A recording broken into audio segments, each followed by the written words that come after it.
ఇక్కడ చూపిస్తున్న బౌల్ ఉంది కదండి, ఇది స్ప్రౌట్స్ మేకర్, అమెజాన్లో తీసుకున్నాను.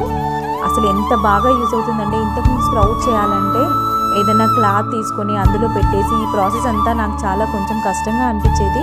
ఈ బౌల్ తీసుకున్నప్పటి నుంచి ప్రాసెస్ చాలా ఈజీగా అనిపిస్తుంది. మనం ఏ స్ప్రౌట్స్ యూజ్ చేయాలనుకుంటే అవి ఇక్కడ నేను ఈరోజు పెసర్లు వాడుతున్నాను. సో వాటిని వాటర్లో సోక్ చేసి పెట్టేసుకొని ఇలా కంప్లీట్గా డ్రైన్ చేసుకున్న తర్వాత ఆ బౌల్లోకి షిఫ్ట్ చేసేసి మనకి ఒక్కొక్క స్ప్రౌట్స్ ఒక్కొక్క టైం ఫ్రేమ్ తీసుకుంటుంది కదండి. సపోజ్కి ఈ పెసర్లు కొంచెం తొందరగా స్ప్రౌట్స్ వచ్చేస్తాయి, శనగలు కొంచెం టైం పడుతుంది. సో ఈ డబ్బాలో పెట్టుకొని క్లోజ్ చేసుకున్న తర్వాత కొంచెం వామ్ ఉండే ప్లేస్లో మనం ఈ డబ్బాని పెట్టేస్తే చాలు. నాకు ఇవి పెసర్లు అయితే 1 డేలో రెడీ అయిపోయాయండి స్ప్రౌట్స్. ఇక్కడ చూసారు కదా ఎంత బాగా వచ్చాయో. చాలా ఈజీగా చేసేసుకోవచ్చు, పెద్ద ప్రైస్ కూడా ఎక్కువేం లేదండి. మీకు కావాలంటే కమెంట్లో పెట్టండి, నేను లింక్ షేర్ చేస్తాను.